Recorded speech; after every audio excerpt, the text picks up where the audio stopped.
D2 Word Life here. Revenge! Revenge! With the biggest Katie Vick fan, Riptidz. Nope. And yeah, this asshole made us review the 2002 No Mercy event this week. Revenge! Revenge! Oh, you think this is your revenge for last week's Royal Rumble 2003 review? Well, next week is going to be worse, and I will talk more about that at the end of this review.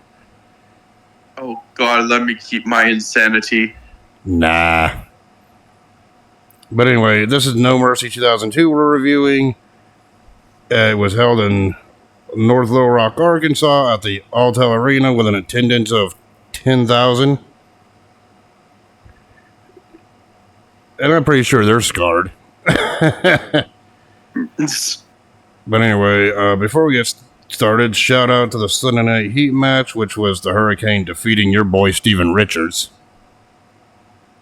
Everyone can beat Steven Richards. Hell, my dog can even beat Steven Richards, okay? I could have beat Steven Richards. It's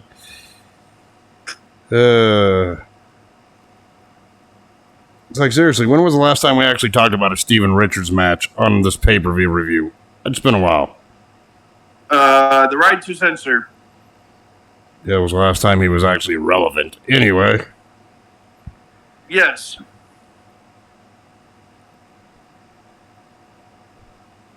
Anyway, the opening package was, or the start of the show was a shot of the Undertaker sitting there. Week one.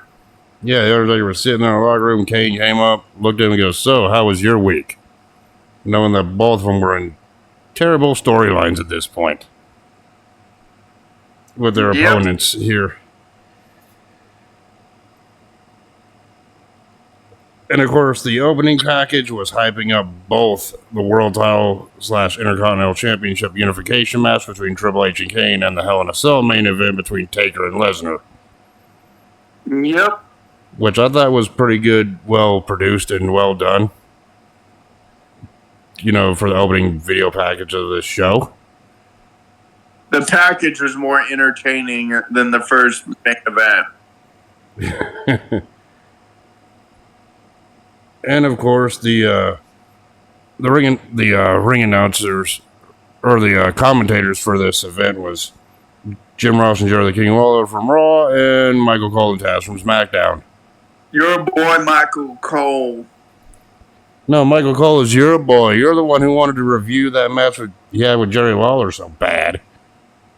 No, that's because I wanted it to be cringe in your mind, and it was funny as fuck. And God. Just remember, there's more matches like that coming. Oh, I know there's 2 more pay-per-views that he competed on, unfortunately. Like, shit. Should have just done one and done, and that was it. But I know that's coming in the future. I'm not looking forward to it.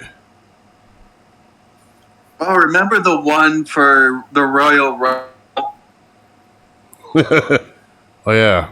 Technically 4.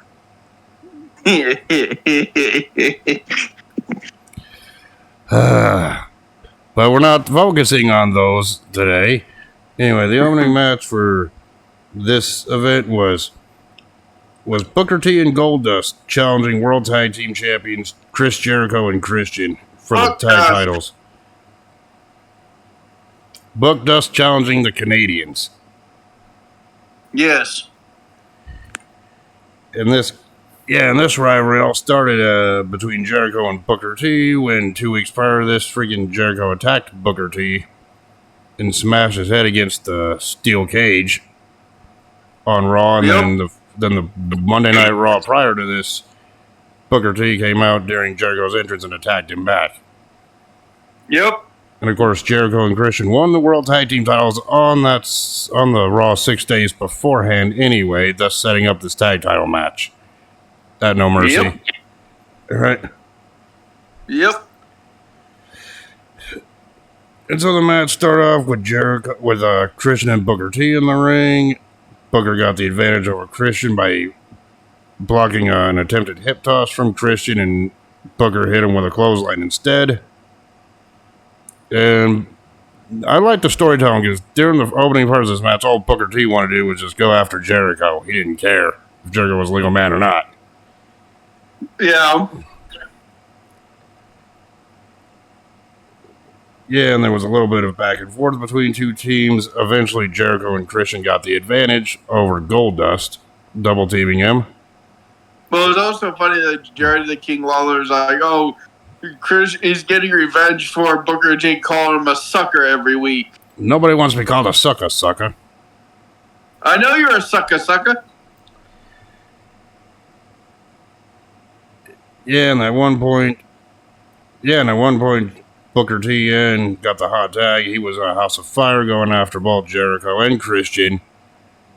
Then Goldust even got in the mix too, hitting a Shattered Dreams on Christian while the referee's back was turned, followed by drop toe holding Jericho right into Christian's downstairs too.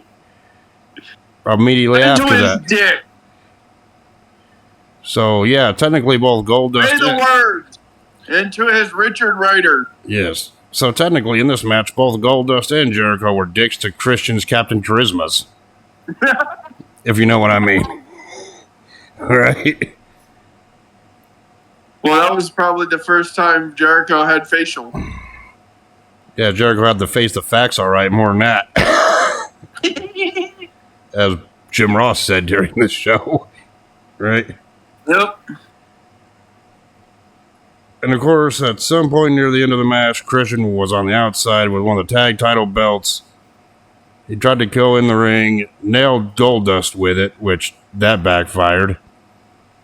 And while Booker T and Christian were fighting on the outside, Jericho attempted like some kind of top rope move or middle rope move. The rope broke. Right? They tried to use the lion salt, but then the rope the bolts loosened up and snapped off, so they had to replace them after the match. Yeah, and then freaking Goldust hit a bulldog on Jericho, which put him out. Of course, the referee was distracted trying to fix the ropes. Jericho kicked out, which the rope breaking distraction allowed Jericho to hit the bulldog on the tag title belt, followed by the lion salt from the top rope to pin Goldust, and then Jericho and Christian got the win to retain the tag titles after that. Yeah, but the ref also saw the belt that was underneath Chris Jericho and did absolutely nothing about it, and still counted the 3. So yeah, Jericho pinned Goldust and Jericho and Christian retained. So your thoughts on this match? It was bullshit. Bullshit. But hey, at least Booker T and Goldust still looked strong in defeat, knowing the champions had to cheat to win. Which means that the rivalry would continue between Jericho and Booker T after this. Yeah.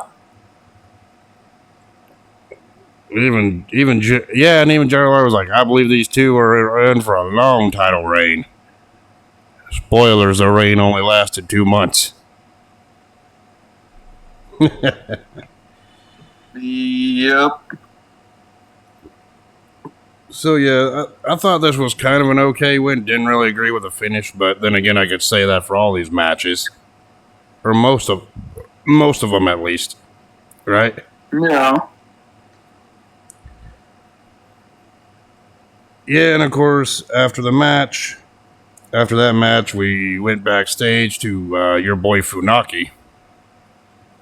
SmackDown's #1 announcer.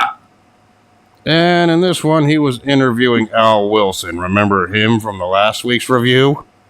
Yes. This was the start of... last week, we were talking about the whole ending to the Torrie Wilson-Don Marie feud. This was the start of it. Right here. So we're going out of order pretty much with this. So yeah, Funaki was trying to interview Al Wilson about, why did it's like, what are your thoughts on Dawn Marie flashing you, Dawn Marie showing you a peek of her freaking breasts, lingerie, the freaking hotel key card, and most of all, He goes, your daughter Tori spotted you and Dawn Marie backstage in Dawn Marie's shower. And then the big question was, why were you wearing your clothes in the shower? Yes. And Al Wilson responded with, I did not have sexual relations with that woman. He responded with Bill Clinton's thing, saying, Yes. I did not have sexual relations with that woman. Yeah, and that got a pop from the crowd. And yes, they were in Arkansas, and he had to do a Bill Clinton fucking reference because Bill Clinton is from Arkansas. Yes, it was funny as hell. Only insiders would know that reference. And then Funaki was like, it is clear to me that Mr. Al Wilson does not understand English. And I'm just like, okay, moving on to the next segment here. You're like, no comment to that, right? Yes. Anyway, the next match on the line, was freaking Tori Wilson versus Dawn Marie one-on-one again. Well, not again, that was the first time they fought each other, but I'm saying again, gather context, we've seen their match last week. And I just loved how during this match, Michael Cole even said, hey, Dawn Marie ever were to marry Al, then Dawn Marie would be Tori's mother. I'm like, don't remind me of last week. Brighten the fuck up. Yeah, but this match happened before any of that. Right? Obviously. Yeah. And if I forgot to mention it, this event took place on October 20th, 2002, by the way. I think I neglected to say the date. No, you said it. I just didn't remember, so I figured I'd say it again. Right? Yep. Anyway, the match started off with Tori hitting a dropkick on Dawn Marie off the apron when Dawn was still doing her entrance. And then Tori hit Dawn with 2 clotheslines, and Tori charged right into a boot to the face from Dawn Marie in the corner. Yep. And it's like, and then Dawn was freaking dominant for a while. Tori made a comeback. Those two were actually at one point grappling each other, and the ref was trying to tear them apart, and they rolled over the referee. What do you think I about wish I was the ref at that point. Huh. Yeah, I bet everyone wishes they were the ref at that point. Right? Yes. And of course, Tori hit, it's like Dawn hit a clothesline after that. After that spot when she kicked Tori, after she kicked Tori in the gut to reverse whatever Tori had in mind. Yeah. Then Tori made a freaking comeback, had a swinging neck breaker, 2 count. But then Tori then sent Dawn charging to the top turnbuckle and a swinging neck breaker for a near fall, for a pinfall win. So it took 2 of them, 2 neck breakers this time. Your thoughts on this match? Because it's basically the same rinse and repeat match that we seen last week, only this happened 4 months earlier. Yeah. So what are your thoughts on seeing their first encounter? I wish I was the ref. I'm talking about the match itself. What are your thoughts about the match itself, excluding the referee bit? It was interesting. It was not what you would say as entertaining nowadays. But then again, it was entertaining nonetheless. But then again, most of the women back then didn't get long-term storylines and long matches like they do now. Yeah. So it's kind of unfair to compare women's matches back then versus women matches now. That's why I say, as you would say now, it wouldn't be as entertaining, but it was entertaining for what it was back then. At the time, yeah.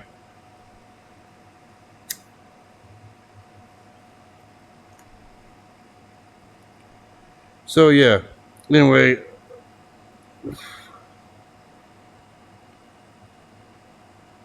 So we go backstage. And then we see Rob Van Dam get interviewed by Jonathan Coachman. And pretty much Van Dam was taking the piss out of Ric Flair's freaking little catchphrases and everything else, too, his own way. Because he said, I'm the frog smashing. Van Dam. Chair smashing. Dominating. Woo. Yin and yang. Risk taking, yin and yang. Woo, woo, woo. Table breaking. Dude. Name Rob and oh jeez. He was literally taking the piss out of Ric Flair. I'm surprised he didn't continue doing that because that would have been fucking hilarious. That would have caught on too.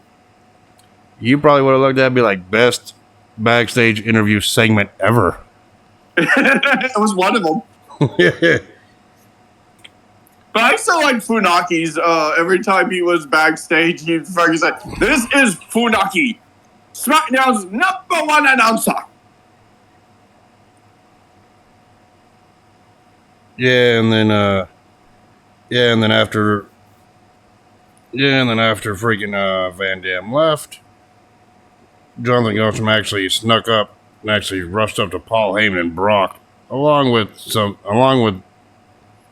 Tracy. I don't even know who the heck that was. Tracy was technically at that point back 7 years ago, so we're talking about 1996, 97, 98, somewhere around 96, 95-ish, somewhere in that time period. Those two were together before he met his wife. No, I don't know if they were together in real life or it was just a storyline. They were, I think, boyfriend and girlfriend. Because I know. Yeah, they were boyfriend and girlfriend in real life before they broke it off. Yeah, because I know Mark married his first wife. That's how he had his first kid in '93. And I guess they divorced. Never married this one, but his second wife was Sarah. Yes. Right. Who Taker was married to in real life at this point. Yes. So and his third wife, we all know who that is. Yeah, his current wife is Michelle McCool now. Yes. But that's his personal life. I'm so jealous of that motherfucker. Yeah, and the whole storyline with this one is that Taker at the time recently had an affair with her and he was cheating and his pregnant wife at the time, and it was just all a bunch of storyline bullshit. Well, it was not true. She got called in by Paul Heyman. Yeah, but we'll get to that. We'll talk more about that saga a little later. But pretty much he goes, yeah, cannot wait for Brock Lesnar to beat the hell out of that bastard inside Hell in a Cell. Pretty much is what she was saying. Uh-huh. Yeah, we'll see. But anyway, the next match was Rob Van Dam going one-on-one against Ric Flair in a match where Van Dam was looking to get revenge for Ric Flair costing him the World Heavyweight Championship the month prior, Unforgiven. Yeah, he hit him in the gut with a fucking sledgehammer. And yes, Ric Flair was 53 years old during this time period, so we all know one thing. If Al Wilson didn't work out, Dom Reed be hitting on him next. At least that's what Jerry Lawler said on commentary during this match. At one point. She did have a thing for old people.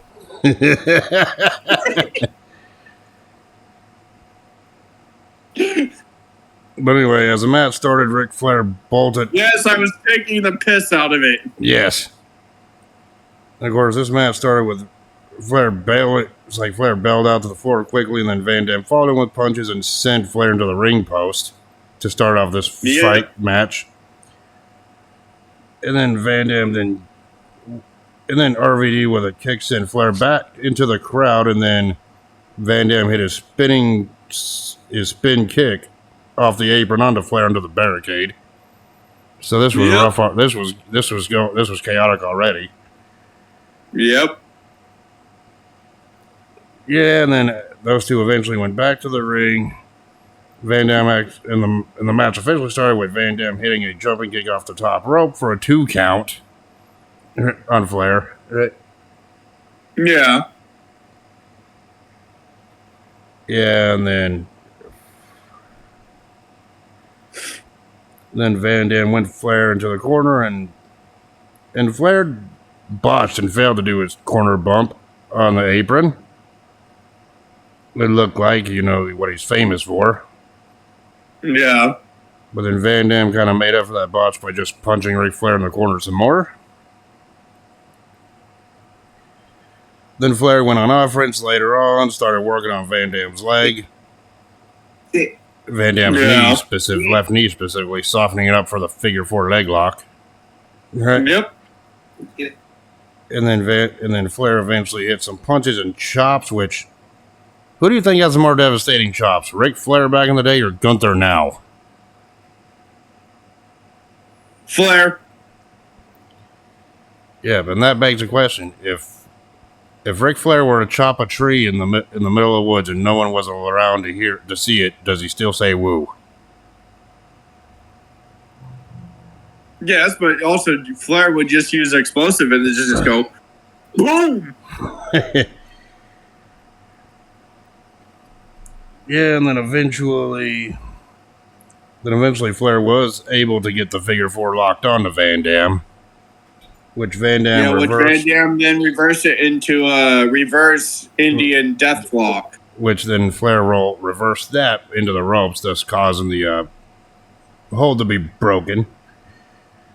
And technically, that's what Ric Flair's figure 4 was back then, was the Indian deathlock.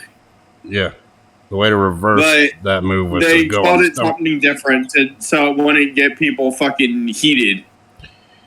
Yeah, and then the way to counter the figure 4 leg lock was to roll on your stomach, reversing the pressure. Yes. As we know. Yes. And of course, at one point, RVD attempted to go for a drop kick, but Flair held onto the ropes. And in doing so, Flair did his little strut, leading to a woo, yelling from the crowd. That's because at that point, Flair was about to fucking fall face first after he hit the rope. Because his foot because you could see it very slightly, his left foot got caught in the bottom rope. Yeah, and then Van Dam charged Flair with a back elbow, and then Flair went up to the top rope, which we all know never works, so Van Dam was able to freaking yank him off the top rope. Well, that's because Flair wasn't a high flyer. He was more of a fucking brawler. You look at every Ric Flair match, 99% of them feature him being dumped from the top rope. I think he only hit a top rope move like once, successfully, in his career. Which I find it funny, knowing that fact. And then Van Dam freaking hit Flair with a Rolling Thunder for a 2 count. And then after Van Dam hit Flair down with a spin kick, Van Dam actually hit the 5-star frog splash onto Ric Flair and got the 3 count, thus winning the match. Knocking the wind out of the old fuck. So yeah, your thoughts on this Van Dam versus Flair match? It was good. Would you give it a score of woo out of 10?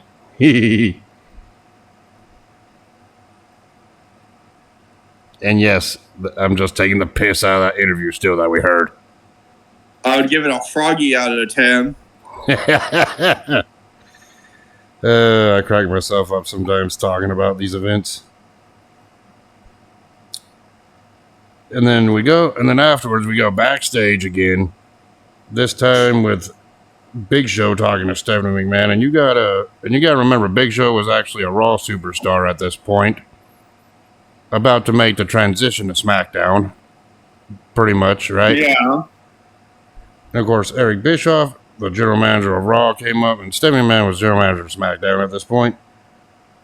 Eric Bischoff came up, pretty much started yelling at Show about, why are you talking to Stephanie? Stephanie walked off.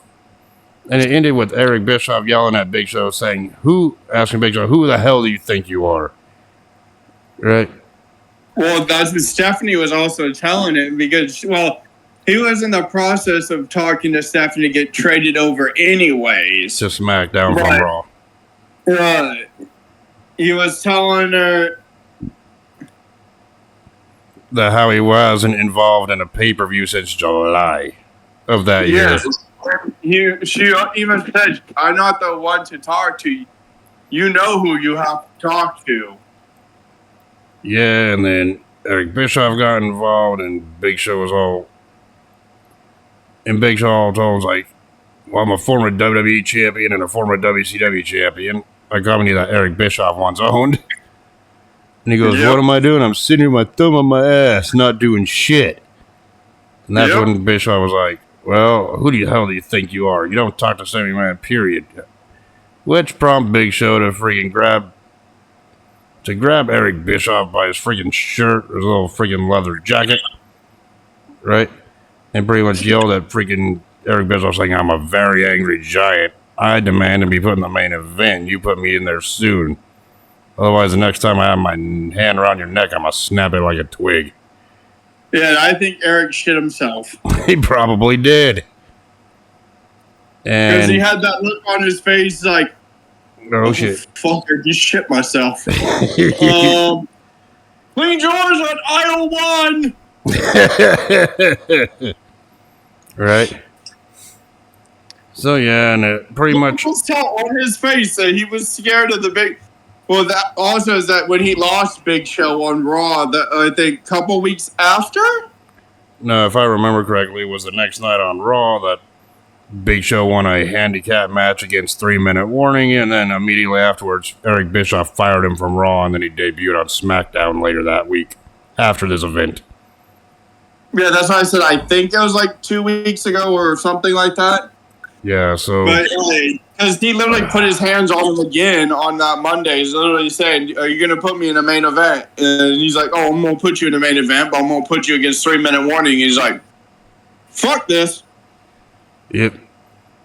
Yeah, and then shortly after this event, Big Show ended up going to SmackDown, and well, we know about Big Show's career on SmackDown at that point. Probably better than what Raw would have treated him anyway. Well, he threw The Undertaker into the fucking spotlight. Yeah, off the stage after this event. On his debut on SmackDown. Yep. And we'll talk about that feud more in detail later when we review that event. Yes. The event where they had their blow-off match, at least. Right? Which, yeah, I already know what it is, and I'm dreading it. By the way. But anyway, after that, they aired a video package of the past Intercontinental Champions because WWE decided to make a bad decision by retiring the Intercontinental Championship at this event, which thank God didn't stick because literally about 8 months later, the Intercontinental title would be revived and SmackDown would get the U.S. Championship in 2003. Well, that's because they had retired the Cruiserweight title and they needed a title to bring back or to cover for that title, so they decided to bring back the Intercontinental title. Yeah, the Cruiserweight title was still around in 2003. I think it was just a matter of we need those two mid-card belts back. SmackDown needed one, Raw needed one, because at this point, the other two belts pretty much was the women's title on Raw and the Cruiserweight title on SmackDown. Plus their tag team titles, all right? Yep. For both sets, for both shows. Well, this was also the beginning of the WWE tag team titles. The WWE's tag team titles. Which that lineage is still felt today through the World Tag Team titles now, the ones that were formerly known as the Raw Tag Team Championships. Yep. And there's obvious reasons why they don't talk about the first title holders, and we'll get to that in a second. Oh, they talk about them. Yep. But anyway. One person in great achievement and the other, well, great achievement, but not so... Yes, he had great achievement, but it comes with an asterisk. We already discussed that. Yes, and I don't care what fucking people think. We are reviewing his matches no matter what. He was a great wrestler. He may have turned to a shit person at the end, towards the end of his life, but get over it. Judging him fairly, that's all we gotta say. If it's good, it's good. If it's crap, it's crap. If it's anywhere in between, we say it's anywhere in between. Yes. We review him fairly like we do any other match on this series. Yep. But anyway, the next match was for the Cruiserweight Championship, as it was Cruiserweight Champion Jamie Noble with Nydia defending against Tajiri. And this match came about literally on SmackDown beforehand when Jamie Noble defeated Nydia in their airing their dirty laundry match. When was the last time? Yeah, that brings back memories of seeing Jamie Noble defeat his girlfriend, storyline girlfriend. Yeah. But for this match, Tajiri was a referee, and then after the match, both Nydia and Jamie Noble turned on Tajiri because I guess Tajiri was their running buddy at this point or something. I don't know. Yes. I don't remember. I don't even remember the alliance between the two. They were friends for a long time. But anyway, this was for the Cruiserweight Championship, and it was all Cruiserweight action. Tajiri knocked down Jamie Noble to the floor during Noble's entrance, and even hit a springboard moonsault for a 2 count. Yeah. To start things off. 5 6 leg slices. You jackass just stole them.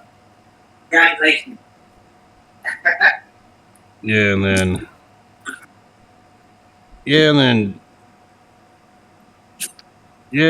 freaking Jamie Noble hit Tajiri with a snapmare and hit Tajiri with a body slam and a knee drop. Right?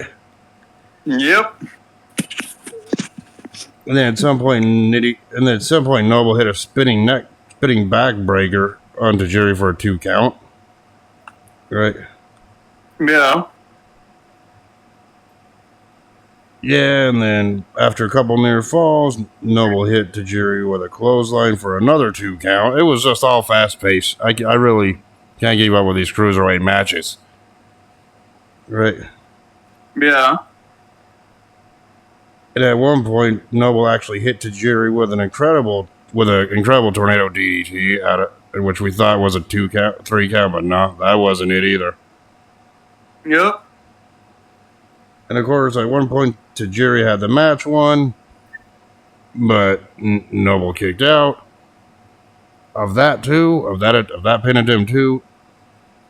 And then it all ended with, near the end, freaking Nydia actually lip locked the referee. Yeah.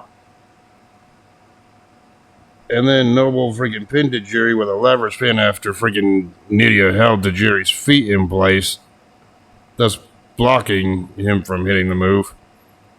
And then Noble actually pinned Tajiri that way to retain the Cruiserweight title. Yes. And of course, then after the match, when they showed the replay, Tajiri actually seen what Nydia did, but instead of attacking Nydia, he actually lip locked her too. Yep. And then freaking Noble's like, I'm going to show you how a real man does it. Then he goes to the lip lock Nydia, only to get freaking Tajiri, only for Tajiri to kick him in the back of the head to end the segment. Yeah. To end the post-match segment. Anyway, your thoughts on this match? It felt like one that could have been done on SmackDown. Yeah, it probably could have been done on SmackDown, but I think the only reason it was here on this pay-per-view is to fill out the card. Yeah. I mean, it was fast-paced and it told the story of the desperate champion cheating to win. I understand that. But we got a lot of that, especially in this next match we're about to talk about. That this storyline was the reason I was dreading reviewing this event. But anyway, going back to the Noble winning, it's like, like you said, I agree with you. It felt more like a match you could have seen on SmackDown, but both wrestlers did what they did. Both of them told the story that they needed to tell, so there's that. Yep. So, we go to the backstage once again, where we see Chris Benoit looking for Eddie Guerrero backstage.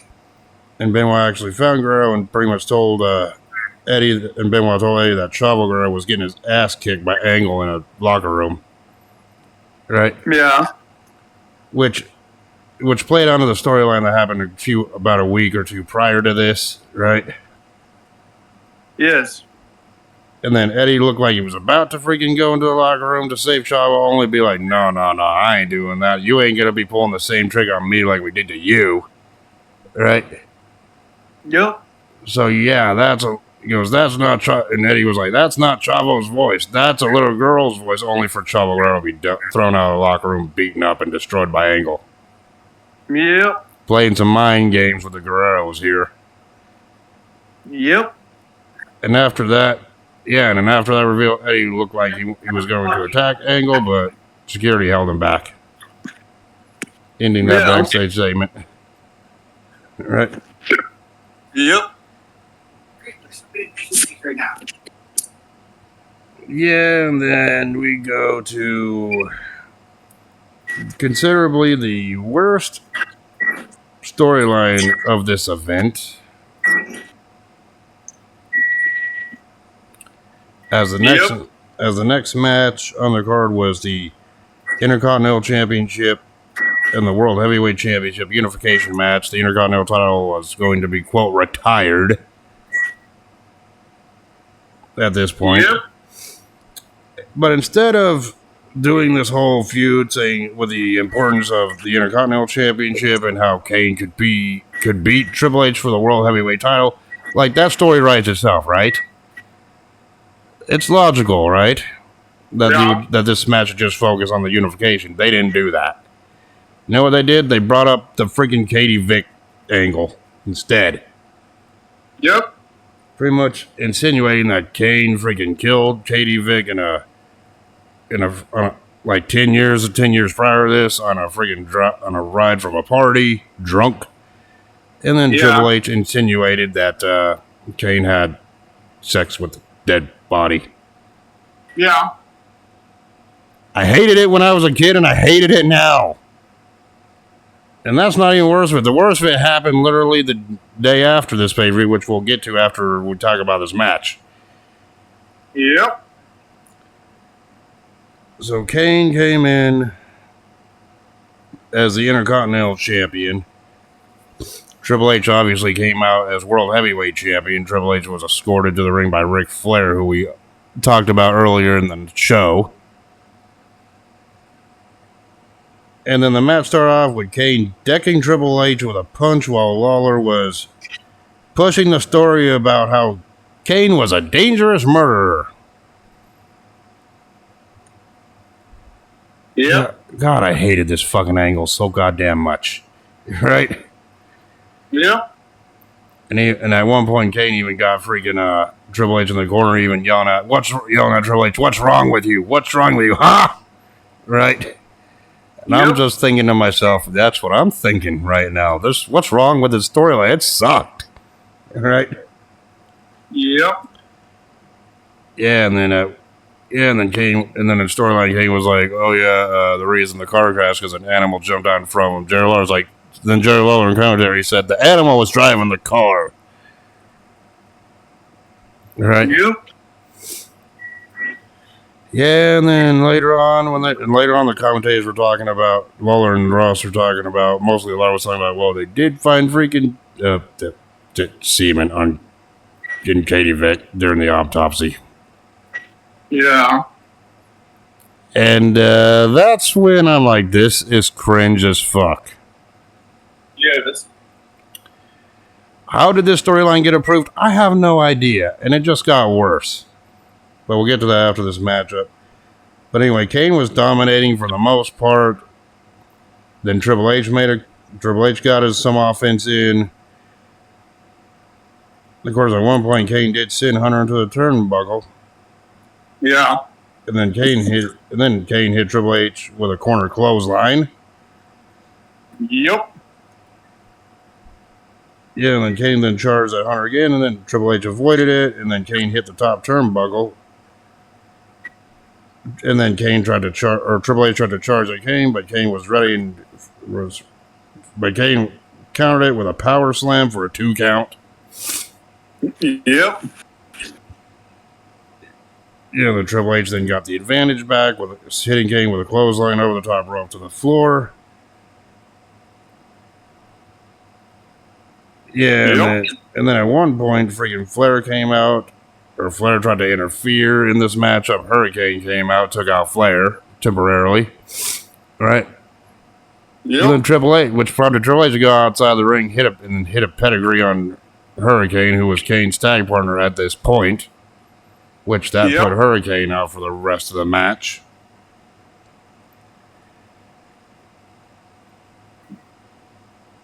Yeah, and then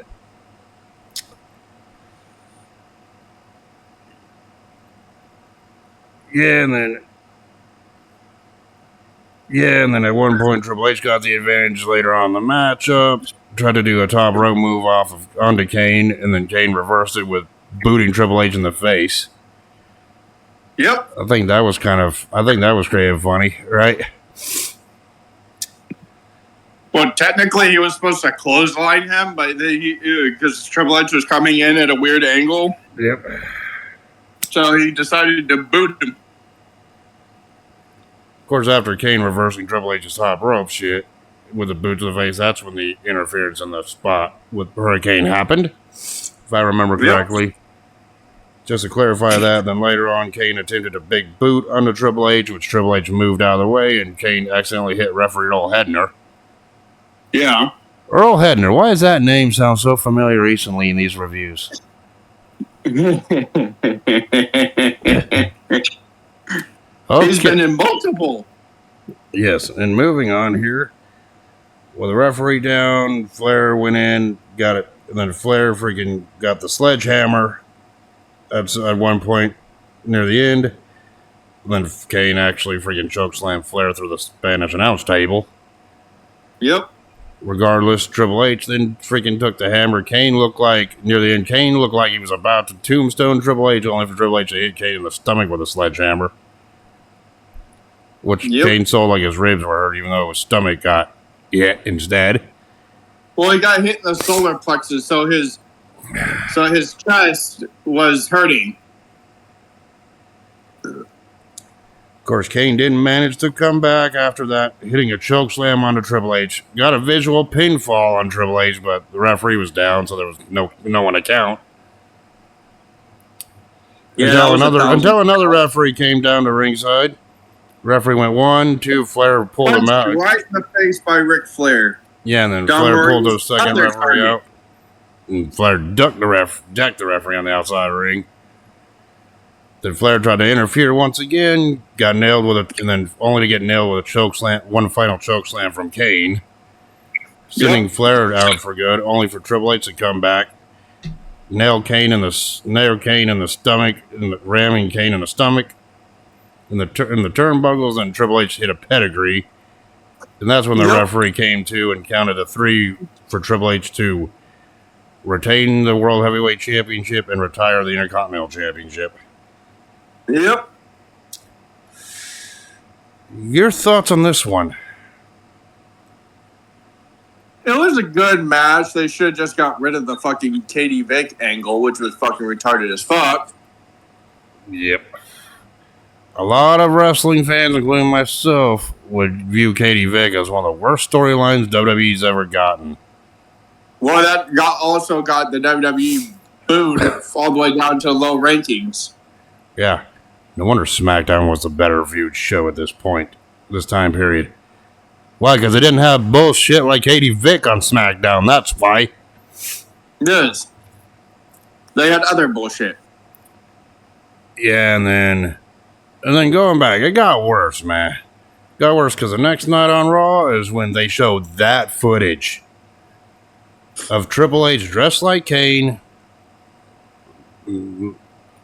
pretty much looking like he was having a sexual encounter with a dead body in a coffin.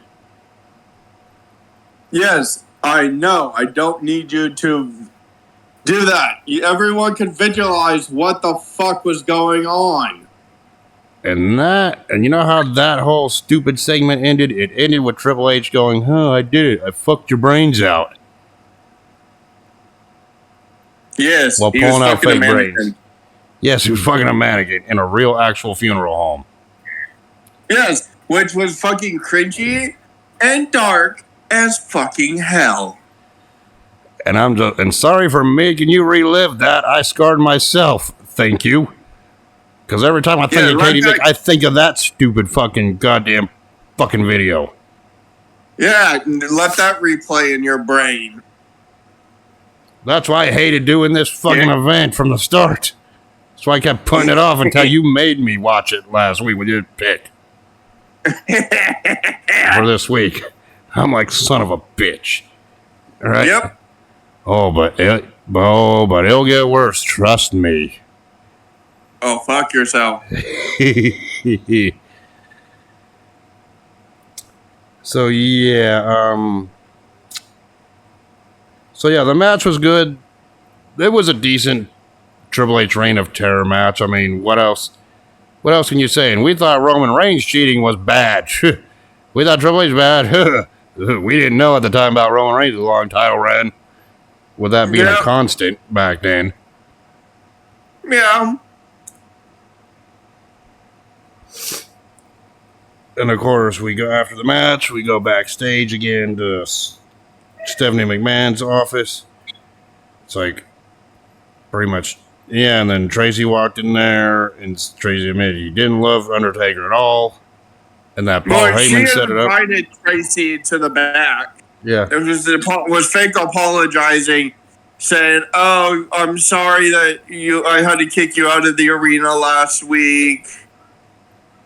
Well, you have to admit it. I know how relationships are. I just had to watch my ex-husband wrestle.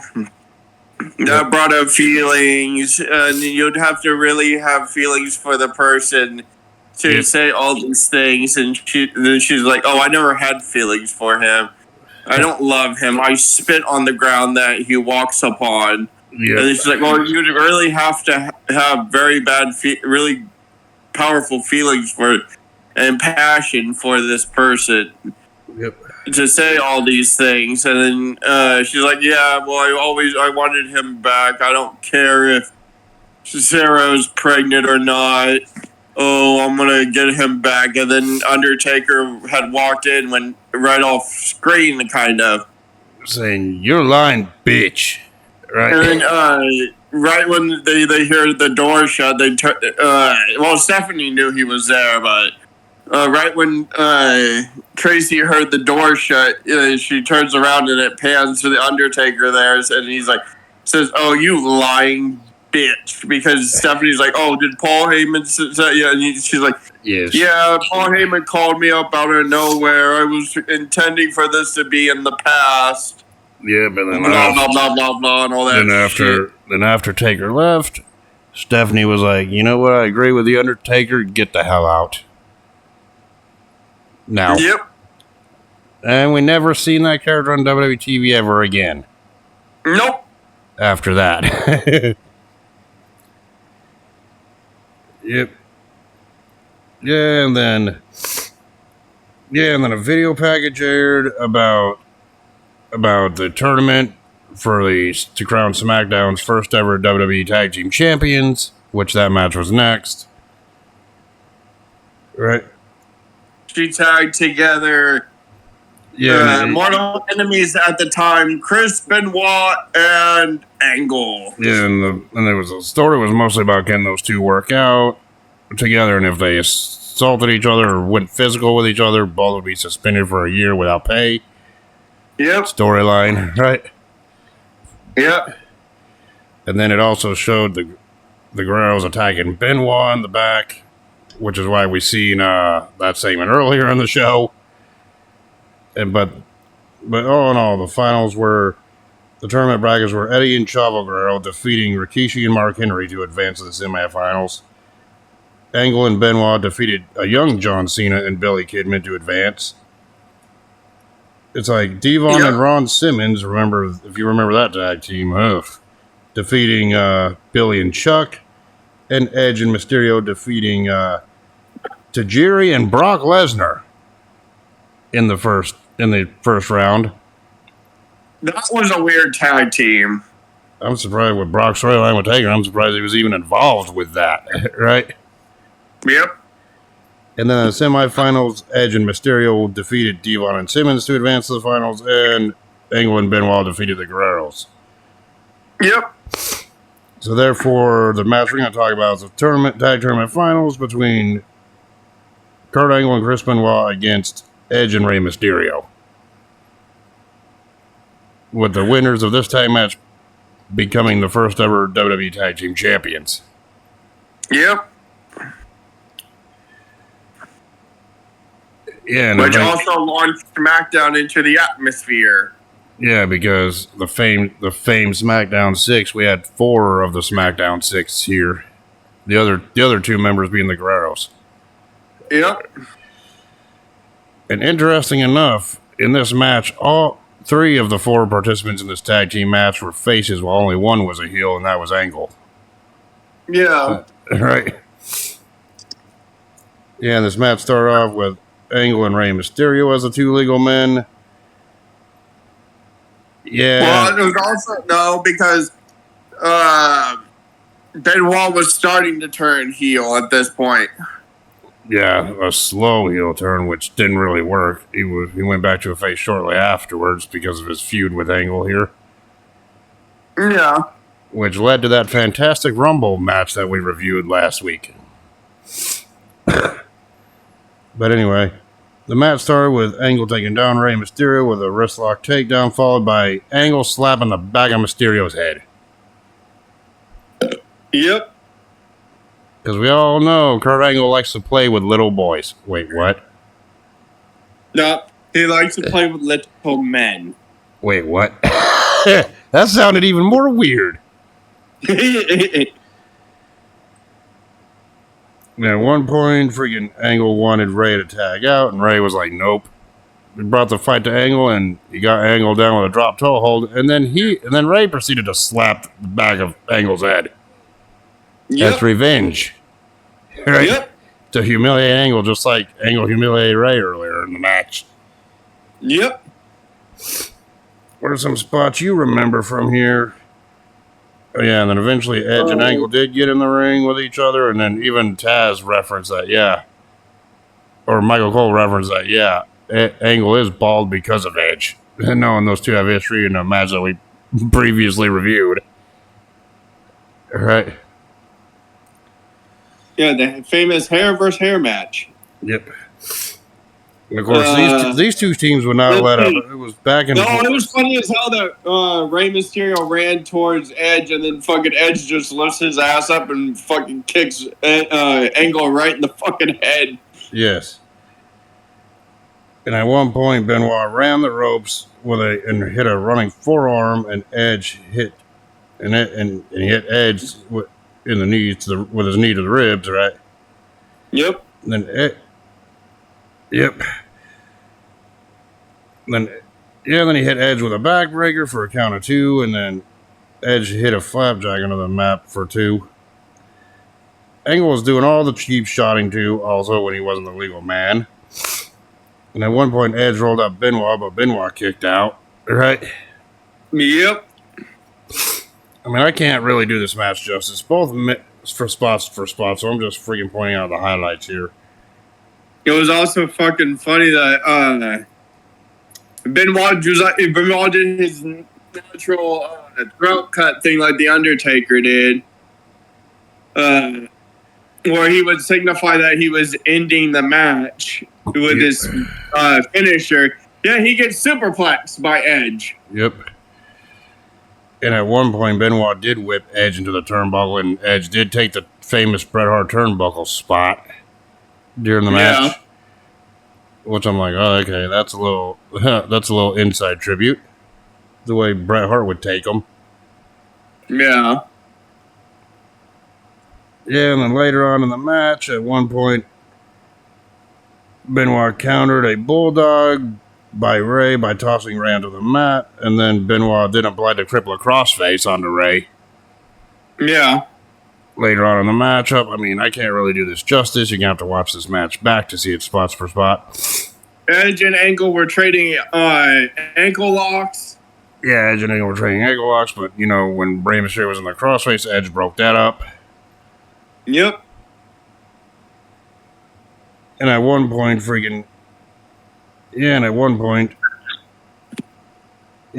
Edge got an ankle lock, or Angle got an ankle lock on the Edge, but Edge fought it off.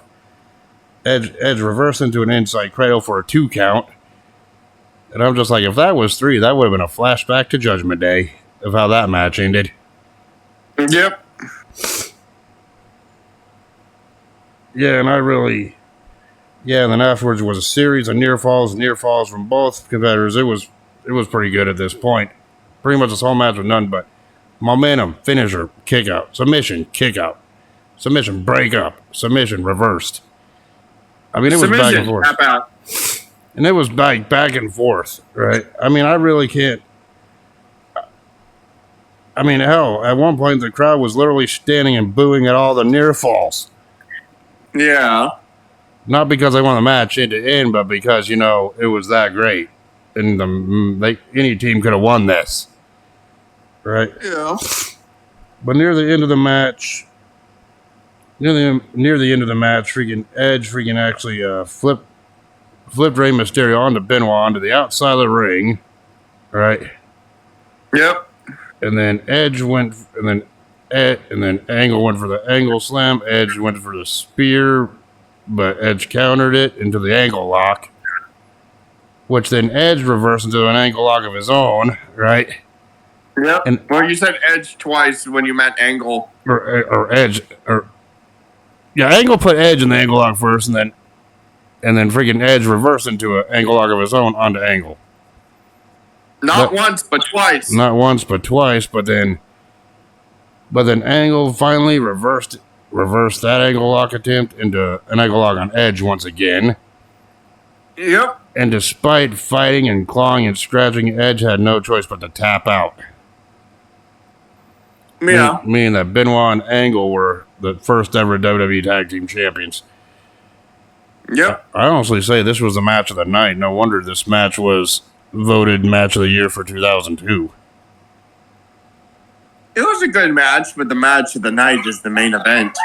Well, I know the match of the night was the main event, but when it comes to the 2 tag matches, this one outshines that opener tag match we talked about. Yeah. And I would say it would be the second best match of the night. Obviously, the main event being the best match of the night here that people still talk about. Yeah, when they were doing the stuff, they even asked for Kishi, who was in New York at the time. He asked, "Oh, who are you gonna pick?" No, it was, "How did the Hell in a Cell change your career?" Yeah, and we'll talk about that interview. Like, well, literally, if that truck wasn't there, my career would have ended. Yep, but anyway, we'll talk about that here in a bit. After that great matchup, every guy got an ovation from the crowd, despite their face and heel alignments at this point, knowing what they just witnessed. I mean, I can't do every spot for spot in this justice. If you can stomach watching a Benoit match in the current day and age, check this one out. Right? Yep. So anyway, after the match, The Undertaker was shown backstage getting a shot in his freaking hand, in his right hand where his cast was at the time. Try to numb that freaking hand up, even though the trainer said can't do it.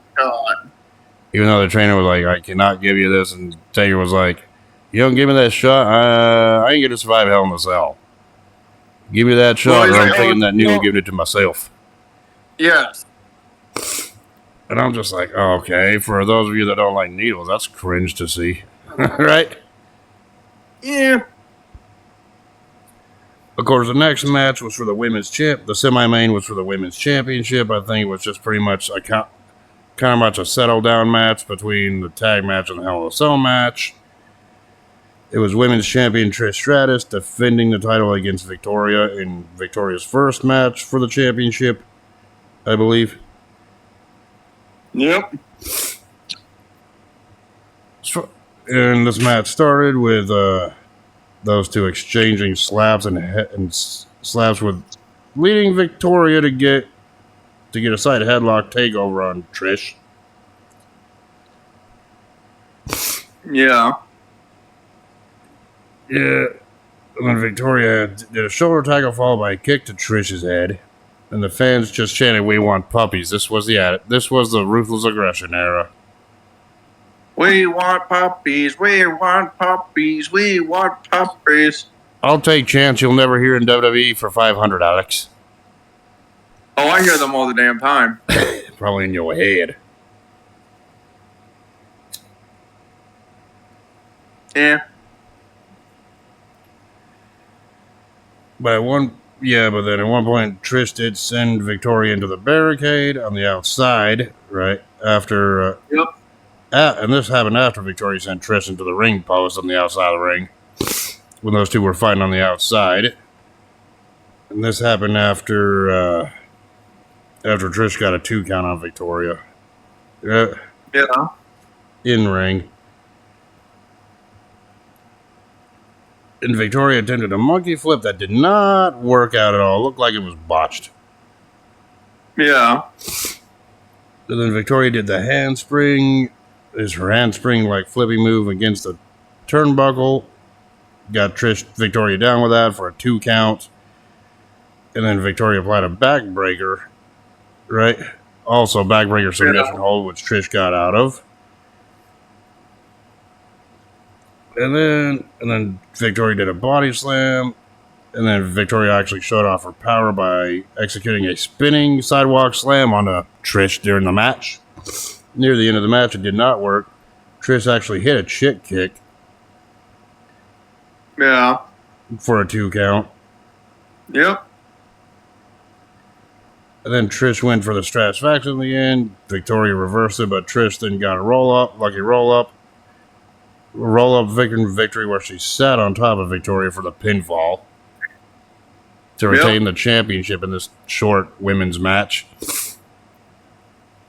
Your thoughts on this women's title match? Of course, then after the match, Victoria attacked Trish Stratus once again with a kick to the face, to the jaw. Well, it also led to more freaking matches versus her. Eventually Victoria would freaking get one over on Trish, but that's another discussion for another day and another review. Yep. Which I plan on covering at some point. But Trish Stratus wins. It's like, it felt like something you could have seen on Raw, but since it was a women's championship match, I can understand why it was on pay-per-view. Yeah. Was this Victoria and Trish Stratus' best match? No, but it wasn't, the worst match on the card. Yeah. So yeah, after this match, they actually did show the World segment in New York with Rikishi talking about the Hell in a Cell match from 2 years prior at the 2000 Armageddon, which we need to review at some point. Yeah. Rikishi talked about the spot where he was chokeslammed by Taker off the cell onto the back of the truck. And he even said that, his pick to win this match was Taker, but he said, "Brock, I'm praying for you that what happened to me does not happen to you in this match." Right? Yep.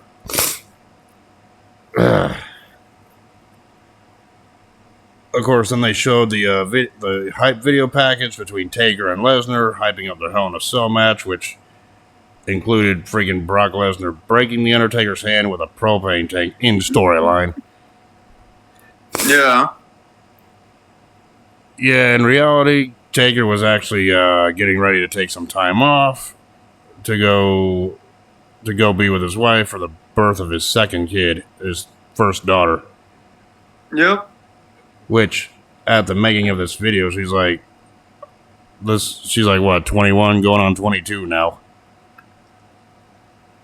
God damn. Well, she's like 24. Man, this event was like, what, 21 years or 22 years ago. Yeah. So, yeah, there you go.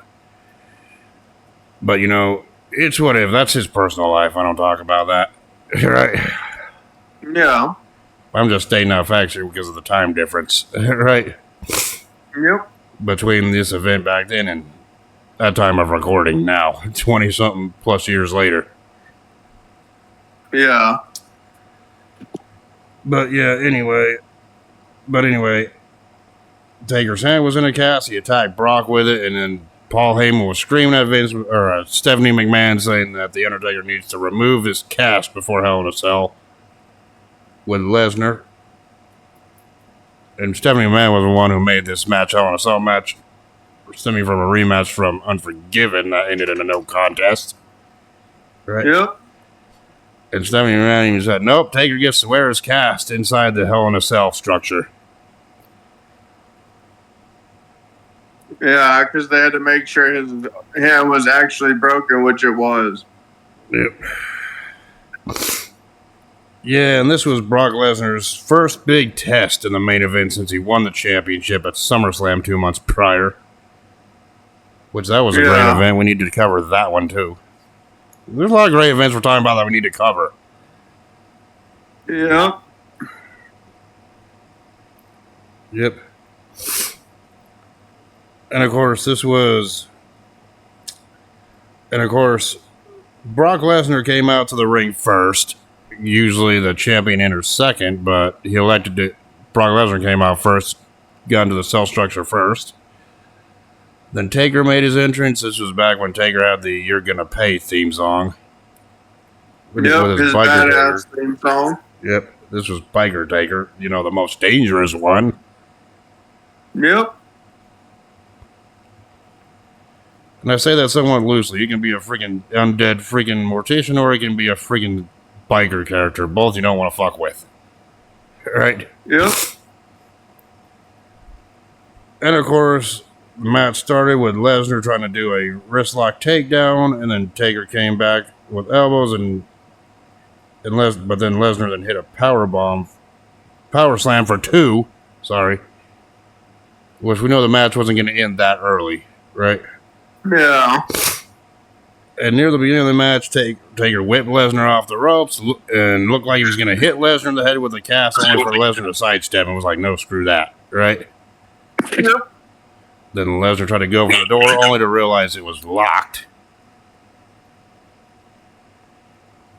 Then Taker just walked around the cell structure, stalking Lesnar. He wasn't going after him, he was just stalking him because there was nowhere to run in the cell, right? He couldn't escape the cell, he couldn't get out of the cell. Yep. And then eventually Taker did bust Lesnar's head with this cast, running Lesnar off the ropes again.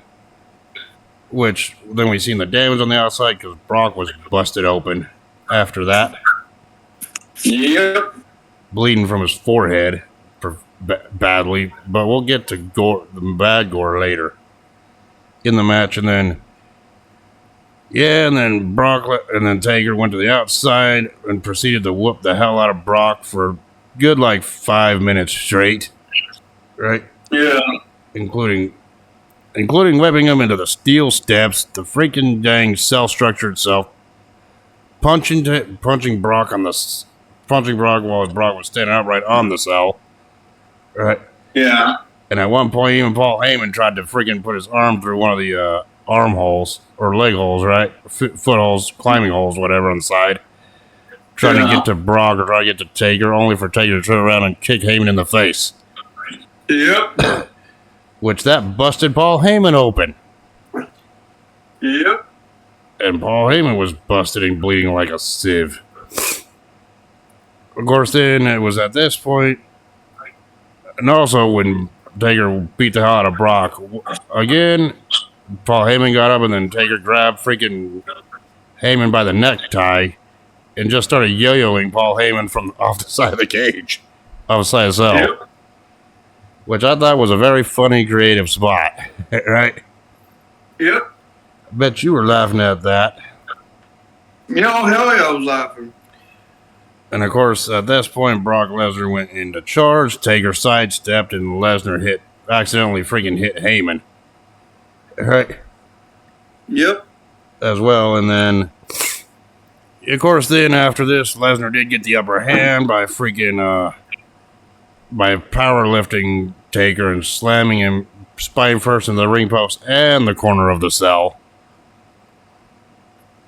Right. Yeah.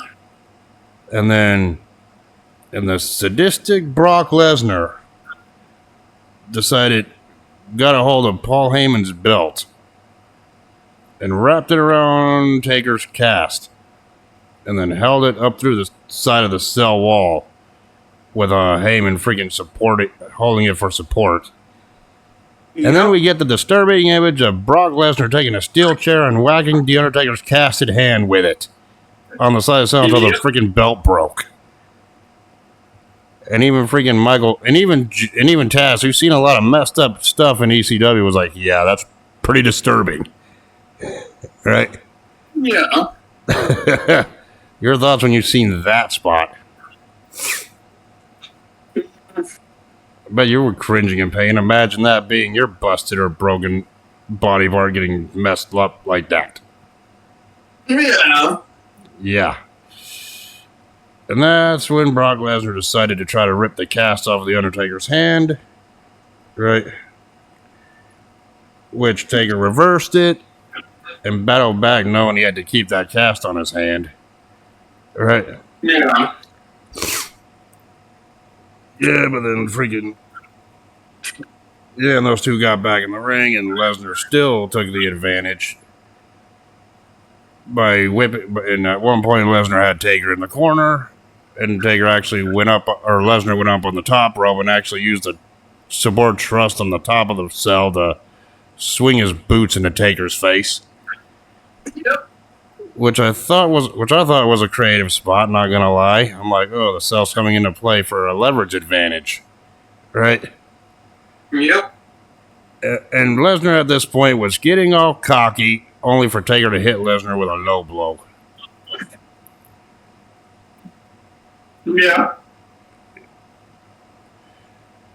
And of course, I forgot to mention that spot happened after friggin' Brock successfully took Taker's cast off his hand and started working on the friggin' right hand, or the injured body part of Taker here. Right? Yeah, but still. But then after friggin' Brock got shoved off the top rope, Taker actually friggin' balanced himself on the top rope with the support beam on the top, or the truss on top, and actually nailed a huge elbow drop onto Brock. Yep. And of course, the whole time during the match, following was like loudly screaming, Lesnar, oh my God, fuck. Like, you know, that type of screaming, right?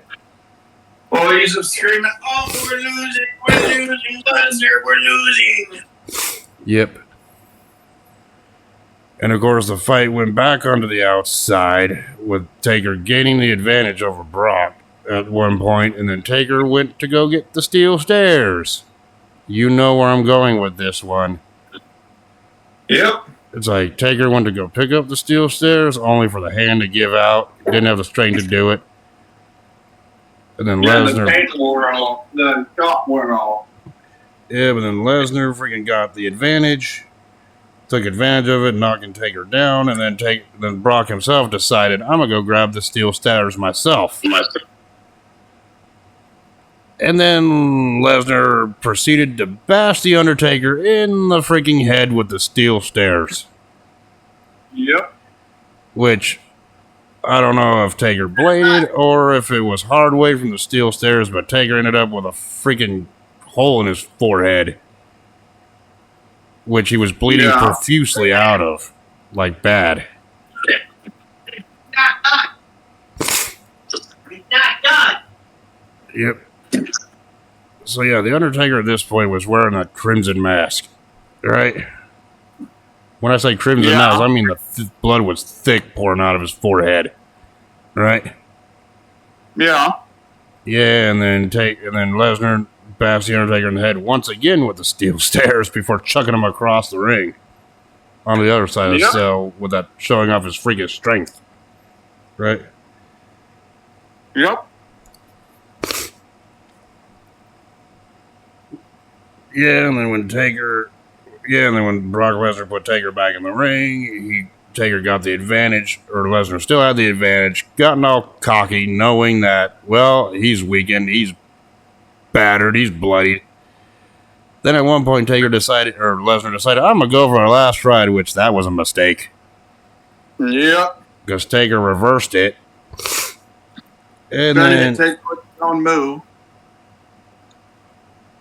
Yeah, but then Taker ran off the ropes. Of course, Lesnar ducked it, and Taker Lesnar tried to duck whatever Taker had was planning, but Taker ended up hitting a DDT on the Lesnar for a 2 count.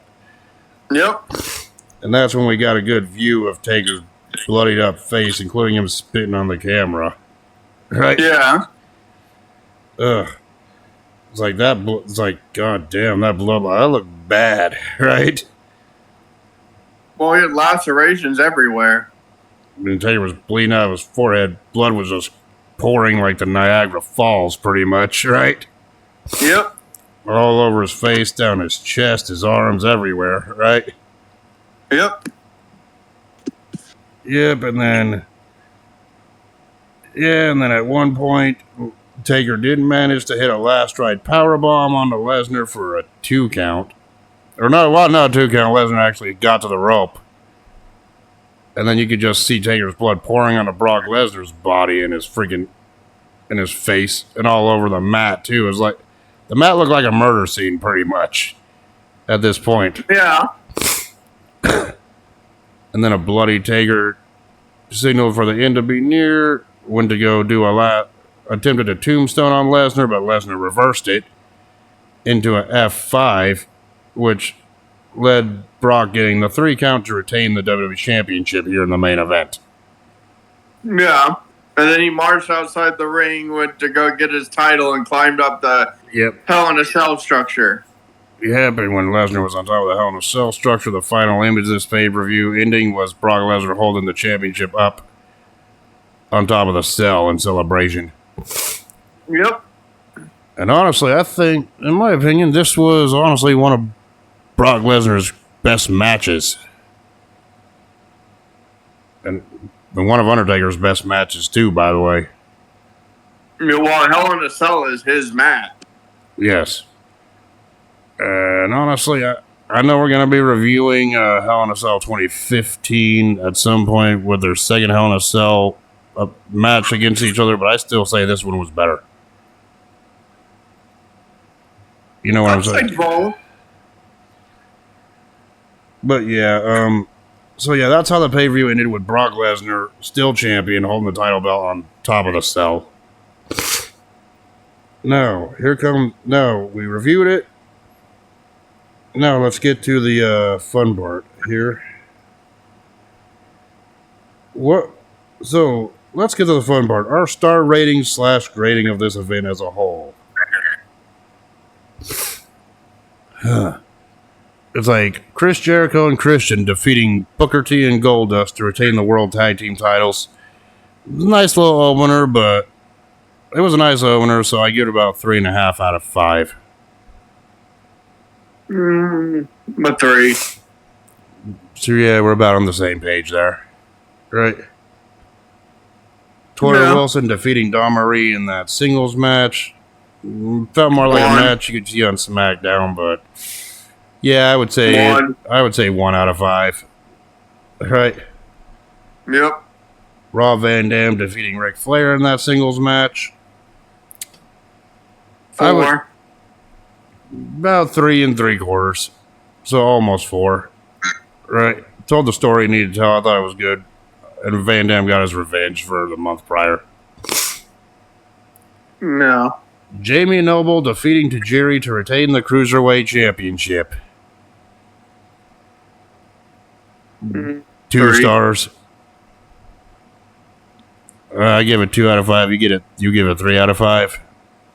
Yeah. Yeah, they only get 2 stars. Not anything bad they did, but just felt like a match you could see on SmackDown. Yep. World Heavyweight Champion Triple H defeating Intercontinental Champion Kane in that title unification match that also had that terrible Katie Vick story. The match itself, between the two, without that horrible storyline against each other, I would give it about 3.5. But the storyline itself, I give 0. Yes. If I was grading storylines, right? Yeah. Kurt Angle and Chris Benoit defeating Edge and Rey Mysterio to become the first ever WWE Tag Team Champions. 5 stars out of 5. 4. Yeah, I give it 5 out of 5. You give it 4 out of 5. Pretty much, it's still a great match, worth watching. Yeah. Trish Stratus defeating Victoria to retain the Women's Championship. 3 out of 5. Yeah, 3 out of 5. In the main event with WWE Champion Brock Lesnar defeating The Undertaker in the Hell in a Cell match to retain the WWE Championship. 5 out of 5. 5.5. Oh, you're breaking the grading scale, I see. Don't you always? Don't I always? So overall, my final letter grade for No Mercy 2002 would be a solid like low B. I'd say a high B to low C. Yeah, I would say a low B. I mean, some of them, this match is like a 2-match show, but those 2 matches are great, and that's the tag match with Angle and Benoit versus Mysterio and Edge, and of course the Lesnar versus Taker main event. Yeah. I mean, you could skip everything else on the card, including the terrible Katie Vick angle with Triple H and Kane, and you really wouldn't miss much. As a matter of fact, you'd be doing yourself a favor not to be reminded about the Katie Vick angle. Yep. But speaking of bad angles, it is time. Next week will be my pick of what we do for the review podcast. Here. And I have decided that next week we will be watching Judgment Day 2005. Fuck you. And it's exactly the one that I thought, oh Lord Jesus Christ, please. And it features that feud between Booker T and Kurt Angle. And if you know, you know. Jesus Christ, please let me keep my sanity. Of course, Judgment Day 2005 also had the great matchup between freshly heel Eddie Guerrero and Rey Mysterio.